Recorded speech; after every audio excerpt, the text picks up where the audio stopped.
Just to be clear, we're talking Fords today in the Classics World Chat Show here at the NEC Classic Motor Show. So we brought along who better to talk Fords than the editor of Classic Ford magazine, Simon Woolley. Hello, thank you for having me. You've been involved with the Ford scene for a long, long time. Classic Ford, Fast Ford. You've owned a certain number of Fords, shall we say? Let's get to the meat and two of that. Why are you involved with Ford? Why do you love Ford so much? It goes back to my youth when we used to knock about in cheap cars, and if you didn't drive a Mini, you usually drove a Fiesta or an Escort, and that's where it all started. I was lucky enough to own a Cosworth for a few years in the 2000s. I've had quite a few Mark 1 Escorts, a Capri, quite a lot of Anglias, too many Cortinas to count now. Man of exquisite taste, and not a single EcoSport to report, I hope. Not yet. Good, not ever, hopefully. Phil, you're sort of a resident Ford man as well. You've got Ford in the family bloodline for years as well, haven't you? Well, yes, famously I went to the Dagenham factory for my birthday trip with my friends. Not Laser Quest or I say anything like friends, that. plural, that was actually a bit ambitious. Friend, probably more likely. But they were still making cars back then, it was 1987. Great, and we had Fords in the family. My mum had a Mark 1 Escort, which got stolen in Sidcup in Kent. And then she rung the police to give the reg number, gave them the wrong reg number, and the police arrested a guy in a Ford Cortina. Poor bloke, I think it was let So the off. poor guy was a bit unsuspecting, but anyway, it was fine. We got the car back. It was really slow. It was like a 1.1 Escort, and it got overtaken by lorries. My first car was a Mark IV Ford Escort 1.4 LX. Early 1988, when the factories were on strike, Ford were having industrial disputes back even in the 80s. So it was one of only two that the dealer could lay their hands on. So I got one in Stratos Silver with two-tone, the grey, the red pinstripe, and the slide and tilt sunroof. Oh, you were the king of the car park in that. I felt like it, yes. That's Probably a wasn't. very desirable car now, it has to be said. That's worth hundreds of pounds. I did search it on the DVLA thing, and it was last MOT many years ago, unfortunately. Oh, that's a shame. Someone wanted the sunroof. We've all been involved with Fords, me less so than these two. I haven't owned any Fords, but I've been involved with them through this job. Very fortunate to be inundated with blowovers of all years. We want to talk about our favourite Fords. So, Simon, at the risk of getting some things thrown at you by readers who don't own the cars you mentioned, let's get to it. If I were to say to you, pick a Ford, pick your favourite Ford, you could have one in the garage, what's it going to be? I've really had to think about this, but going back to my youth again, so yeah, it has to be a Mark 1 Fiesta XR2, because when I started driving, that was the car of most of my dreams. Like, I had a couple of friends that had them, that was always my dream car. You're not alone in that. Loads of people love those We cars. did our XR2 triple test, didn't we? If anyone at the time I did that, we may or may not have put the video up by now, that we compared all three generations of XR2, and I've never seen you come back from a drive more happy, more It fun. was a diamond white Mark 1, and it was great. Simon, what would your spec be then? If you were going to have one, would you keep it standard or modify it, or what colour would you have? You obviously know me well. All we did was mess about with cars. You had to make them better. In the early 90s, there was a particular XR2 that shocked everyone, and it was built by a guy called Dave Edmonds, and there's a really famous issue of Fast Car with that car on the cover next to a 308 GTB. Bearing in mind this is still this original engine, albeit worked, it actually out-accelerated the Ferrari. So Wow. it was 0 to 60 in 5.1 seconds. Whoa! This is from a shonky old Ford Crossflow, and that when that issue came out, I just remember me and my friends being absolutely, what is this? It's incredible. So that car's always stayed with me. So if I had the money now, I would go out of my way to try and replicate that. Oh, that's probably cool. Yeah. I know you're not one for modifying cars, but you've got to admit that's cool. That is very cool. I have to say, But from a modifying enthusiast to you, Mr. Whedon, what would your first Ford of choice be? If I was to say to you, here's the keys to any blue oval, what's it going to be? well, naturally I had a list that was way too long, so narrowing it down was quite hard. From 35 to 1. Exactly. So I'm going to give it a go. But my first choice is a Mark 1 Capri. A 3000 GT, ideally, please. The only way is Essex. However, I love the purity of form of a Mark 1 Capri. You're gorgeous. I love the looks of them. You know, like Americana styling has always been a bit in vogue, particularly the 50s and 60s in Britain. We ate American styling, didn't we? And that was the point of the Capri. It was meant to be the British/European Mustang, right? Yeah, exactly. But I think in terms of how they faithfully sort of recreate the spirit of Americana styling, but making it proper. Really, they're so gorgeous. Even, I mean, cards on the table, I'm not a huge Capri fan, but I will admit that a Mark 1 in the right spec... It's okay, because they're not huge, so you can be a regular size Capri fan. Small Capri, it's not the modern electric thing. Yes, a Mark 1 3000 GT, pre-facelift please, when I get to, before they change the lights. What colour? I'm going to judge you on the colour choice. What colour? Oh no, I don't know. Hadn't thought of that bit. I would recommend the sort of aubergine colour actually. Aubergine, very man's good. got class. I like that. That's cool. Very good. I'll go with that. An aubergine Mark 1 pre-facelift 3000 GT. There's a mouthful. Excellent. Would you want the full XLR spec, so with all the toys? Yes. Map lights, Yes. extra gauges, Of course. fake side vents. Yes. You might as well go for the whole hog. Say right? yes and you can't go wrong. Exactly. So mine would be a similar first choice. So again, I'm not from a Ford family. My parents haven't owned Fords. I've never owned one, but there's always been a certain few that have caught my eye. And when we got one as a project car, and I spent some time with it, and I did a couple of road trips in it, and I fell in love with it, I thought maybe I could be a Ford guy after all. And that, gentlemen, is the Mark III Cortina. Wonderful choice. They look gorgeous. They're like a mini muscle car. Don't matter what spec. Even as an estate, they're cool. But any other spec, they're gorgeous.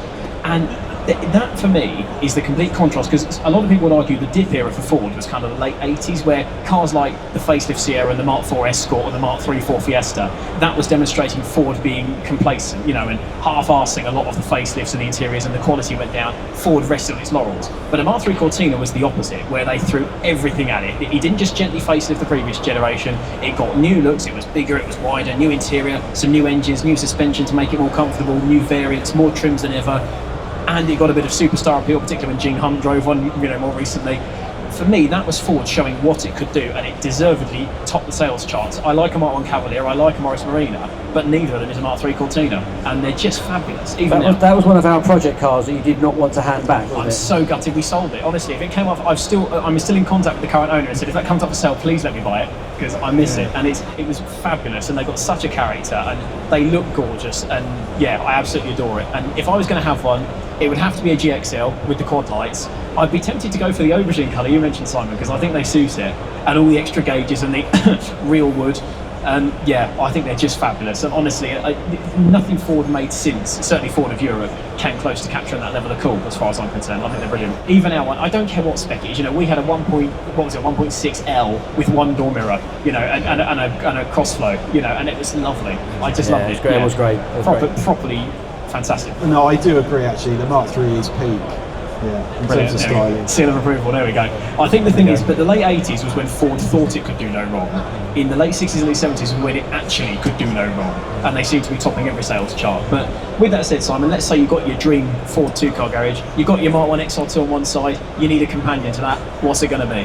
Well, unfortunately, this probably wouldn't fit in a garage, but I do have a thing for Mark V Transits, which everyone calls the smiley face Transit because of the shape of the grille. Just brilliant, aren't they? That's peak Transit for me. In the late 90s, we were doing a lot of shows, and most weekends we've been hiring vans to take all the stuff, and we would always ask for a Mark V Transit, and they were just absolutely amazing. We just went all over the place in them. The interiors are incredible. We always used to try and get the what's called the banana engine, which is the 2.5 Di, which is it's the engine that will still run after the apocalypse. It just goes on and on and on. You can't kill them, honestly. The least refined engine ever made. The whole dashboard vibrates. But just incredible. Unfortunately, they rust. Are so bad for rust. And why the smiley face one? Why not the one before it? Hasn't dated as well. The smiley face, you just look at it and think, yeah, they nailed it. Also, Supervan 3 has that front end. Such a good van. I'd love to find one. Yeah. Every time I see one for sale, it's hanging. So yeah, there will be one waiting for me somewhere. I think a camper van build one, you should do that. Maybe put a Duratec V6 in it or something. Oh, no, it's got to be banana engine, sorry, Yeah, just exactly. for the nostalgic vibes. Yeah. Mr. Whedon, next to your Mark 1 Capri 3-litre GT with all the bits and pieces, what would you have? Right, so I've gone the other end of the age spectrum now. I've gone quite a bit newer. But having said that, this car is still 27 years old. But anyway, it's the Mark 1 Ford Focus. Oh, what a choice. Because you talk about Ford's malaise in the 80s, but by the time they'd nicked market share from British Leyland, come the 70s and into the 80s, that's when the complacency sets in, right? Because they didn't have to try so hard. The cars were good, but they were not great. They lost their way, and European and Japanese competitors just came out with better cars. So the Richard Parry Jones effect has to kick in come the early 90s, initially with the Mondeo in 93, and then with the Focus, which I think is the absolute zenith, because the Mondeo is good, but actually I prefer the edgy styling, literally the new edge styling of the Focus. So for me, the Mark 1 Focus is a really high watermark for Ford of Europe, and it never got better. And actually, you lament where Ford of Europe is now, where it's effectively selling kind of rebadged VWs and things like that, and trying to sell Ford Pumas and Cougar SUVs and stuff. The Ford Focus is a high point. Yeah, absolutely. I think when we look at 90s as being peak car, which a lot of people do talk about now, the cars that come to mind are cars like the E39 5 Series, the Mazda MX-5, and the Mark 1 Focus. And it is, I've never driven a car that even in humble spec feels so much like a driver's car. Like even a 1.6 is a great fun thing to shop around. I think the good thing about the Mark 1 Focus is even when the suspension is completely knackered, it still handles really well.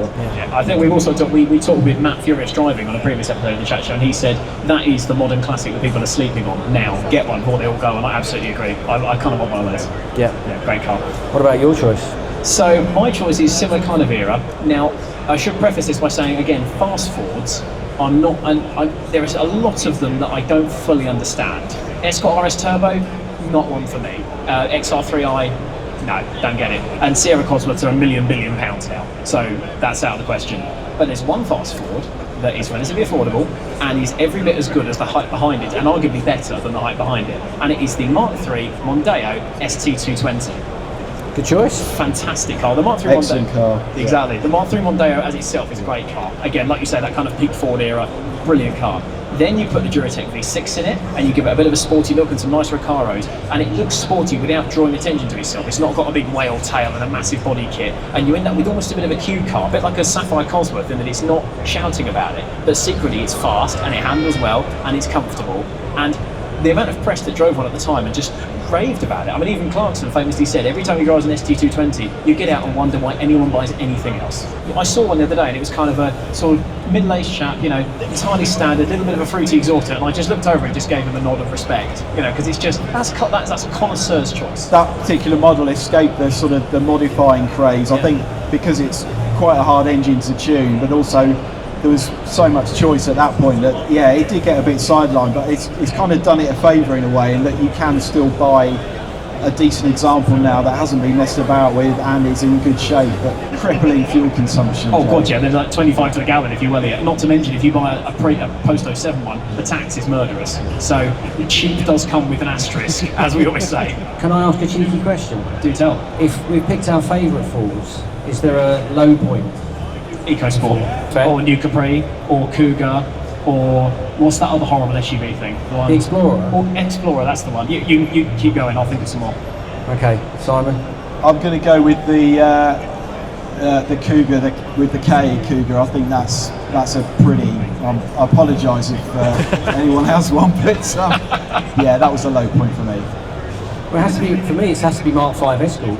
Yeah, I love Mark 5 Escorts. I mean, it's that There's kind your of, guilty they're pleasure. so bad they're good thing, and of course they did get better. They did get better, yeah. By technically when they're the Mark 6, I think you can say that. But there is still a modicum of goodness in there. and well, we drove one for the channel, 1.4 LX, no anti-roll bar, nothing. The seats are peeling off, and just if you want to sort of see a car built by accountants, that's that one. Yeah, but don't forget that all the SUVs are cars built by marketing departments, and we know how well that goes.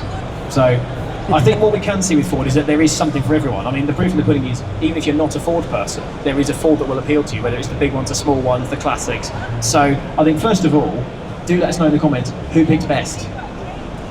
But which one of our classic Ford choices was the best? Obviously, Simon is the most aware of these things, the most knowledgeable on these things. Do let us know in the comments what your favourite Ford is.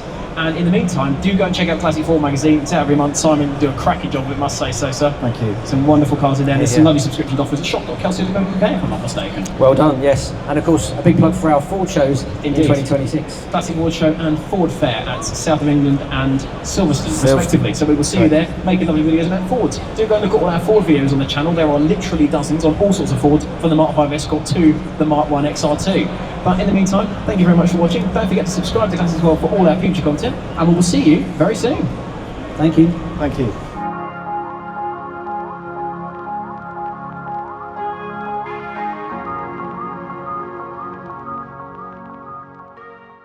A big thanks to Classic World there, talking all about products from Luton. I think if I was listening, I don't know. Only if you're lost.